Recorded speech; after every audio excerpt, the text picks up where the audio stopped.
बात था आज से तकरीबन 20 साल पहले के, जब गांव घरों में लोग अक्सर बाहर या छत पर ही सुतत रहले। उस समय इतना आधुनिकता ना रहल। 6 साल के शुभम अपना दादाजी के साथे घर के बरामदा में सुतत रहल। तब बे ओकरा कुछ आवाज सुनाई देलस। वो नींद से जाग उठलस। ओकरा अपना से करीब 20 मीटर दूरी पे एगो सफेद साड़ी में औरत खड़ा दिखाई देत रहे। वो औरत के बाल सिर से पांव तक रहले, जौना वजह से ओकर चेहरा ठीक से दिखाई ना देत रहल। ऊपर से माहौल में घना कोहरा अंधेरा भी पसरल रहल। शुभम कुछ देर तक वो औरत के ऐसने अजीब तरह से देखत रहल, पर फिर वो औरत शुभम के अपना पास आवे के इशारा करे लगल। शुभम भी धीरे धीरे ओकर तरफ बढ़े लगल और तब बे वो औरत शुभम के चेहरा के छुए ली और फिर ओकरा लेके कहीं बहत हवा के बीच अचानक से गायब हो जाली। अगला सुबह दादाजी अपना लगे शुभम के ना पावेले तो ओकरा पूरा घर में ढूंढे लगले। शुभम, बेटा शुभम, शुभम। दादाजी घरवालन से भी शुभम के बारे में पूछे ले, लेकिन घरवाले तो उल्टा दादाजी से ही सवाल करे लगले। अरे ओ किशन बाबू, तू कहीं शुभम के दिखले बाड़ा?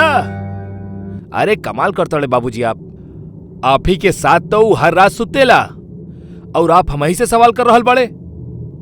पता ना शुभम कहाँ चल गए, अब कहाँ ढूंढी हम ओकरा।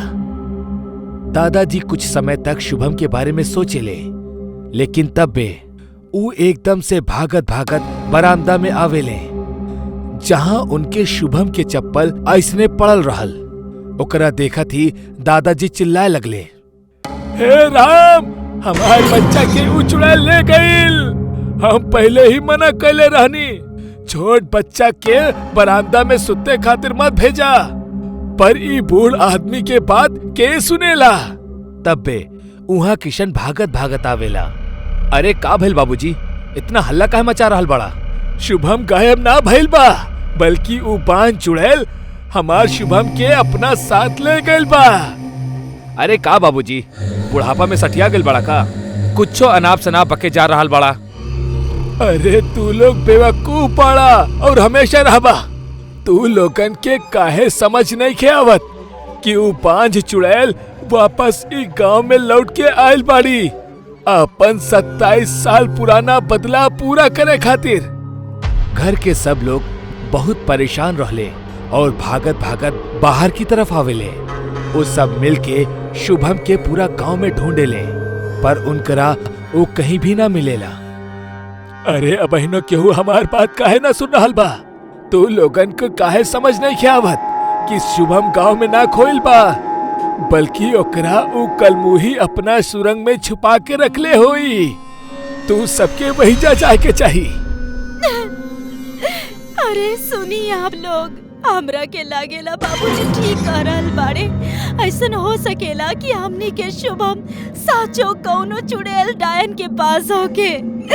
अरे का सरिता, तू भी बाबूजी के बाद में आ गईलू। हमनी सब अपन वक्त केवल जाया करल जाई। अरे कोशिश कैला में का जाला, हम आपसे विनती करतानी, अपन बच्चा खातिर एक बार हमनी के दादाजी के बताइल जगह पर चल के देखे के चाहिए। फिर सब लोग दादाजी के बताइल जगह के खातिर निकले ले। उनकरा पहुंचत पहुंचत शाम हो गल रहे और आखिरकार वो लोग एगो सुरंग के पास जाके रुक जाले। गांव के कुछ और जानकार भी उनकर साथ रहले। इस सुरंग के खोदब चालू करा, एकरा तब तक खोदत रहा जब तक एकरा नीचे से खून के बूंद और चीख सुनाई ना पड़े लागल। बाबूजी, हमरा लागता सच में आप बुढ़ापा में सठिया चुकल बाड़े। आपके काहे समझ में नहीं आवत कि ई सब करे से कुछ ना होके वाला बा। ऐसे अच्छा हो कि हम अपना बच्चा के खोजी। किशन, चुपचाप इनकरा अपन काम करे दा।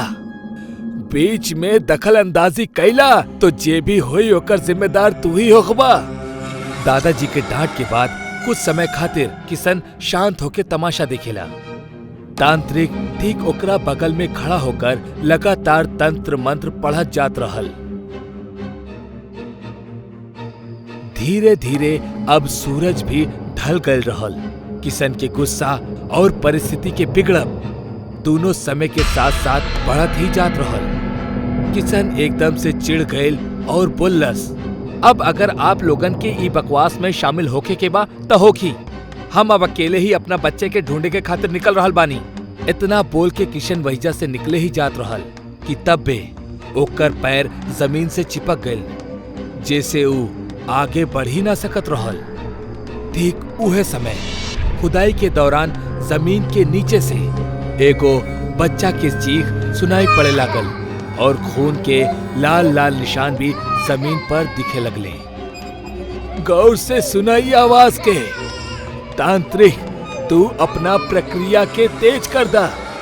जौन शख्स खुदाई करत रहल वो कान लगा के वो आवाज के सुने लागल, लेकिन तब्बे ओकरा कोनो हाथ एक झटका में जमीन के अंदर खींच लेहलस, जैसे एक झटका में वो पाताल के भीतर समा गई। रुक जा सब लोग, सभी गड्ढा से दूर हट जाओ। तांत्रिक कुछ गंगा जल के बूंद वो खुदाई स्थान पर छिड़केला, जैसे उस जगह के शुद्धिकरण हो सके। तांत्रिक धीरे धीरे वो गड्ढा के करीब जाला। उनकर हाथ में कुछ बीज होखेली। वो जैसे ही वो बीजन के उस जमीन पे छिड़के ले, तब्बे जमीन के नीचे से एगो बच्चा के लाश ऊपर आ जाली और चेहरा पर से मिट्टी हटावे के बाद उनकरा दिखेला कि ईता उन्हीं के शुभम हा। हे भगवान, ई का हो गइल हमार बच्चा के? सब केहू रोए लगले, शुभम के मौत के मातम मनावे लगले। तब बे तांत्रिक उस सबके शांत करके बोलेला, देखिए आप लोग शांत हो जाएं, हम अपना घोर साधना में लीन होके जा रहल बानी। आप सब कुछ समय के खातिर शोर ना मचाई। एकरा बाद तांत्रिक अपन तंत्र विद्या के उपयोग शुरू करेला। कुछ देर के भीतर एगो औरत सामने प्रकट हो जाली। तू बाड़ू जे ई खेल रचले बा, अब बतावा शुभम कहाँ बा? तू ओकरा साथे का कहले बाड़ू? हम तो ओकरा के कब के मार देहनी और ओकर आत्मा के परलोक भेज देहनी। बहुत मजा आवत रहे ना तू गाँव वाले लोग हमार बांझ होके के मजाक बनावे में। अब भोगते खातिर तैयार हो जा, तैयार हो जा। लेकिन तू हमार बच्चा के काहे छीन लेलू? ओ मासूम तोहर का बिगड़ले रहल? बिगड़ले ऊ ना रहे, बल्कि तू रहला बुढ़ा। याद बा 27 साल पहले जब तू पूरा गांव में हमरा के और एगो चरित्रहीन औरत घोषित कर देले रहला और हमार बांझपन के मजाक बनैले रहला। आखिर में भी बस होके हमरा आत्महत्या करे के पड़ल। बाकी हम फिर गांव लौटनी एगो भयानक चुड़ैल बनके। बाकी वो बार भी तू हमरा के अपन मकसद में सफल ना होके देहला। अब अंजाम तोहार सामने बा।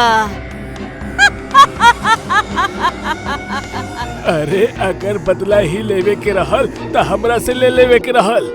हमार पोता तो बेचारा बेकसूर रहल। बदला तो हम तहरे से लेवे आइल बानी। हमार मरे के अगले दिन सबसे पहले हम तोहार ही लड़का के उठा ले आइल रहनी, लेकिन खुशकिस्मती से वो बच गई। बाकी आज हमार मकसद कामयाब हो गईल। इतना कह के वो चुड़ैल हवा में न जाने कहां गायब हो गई। किशन समेत पूरा परिवार फूट फूट के शुभम के लाश के पास रोए लगले। यही के साथे कहानी के यही जे अंत हो जाला।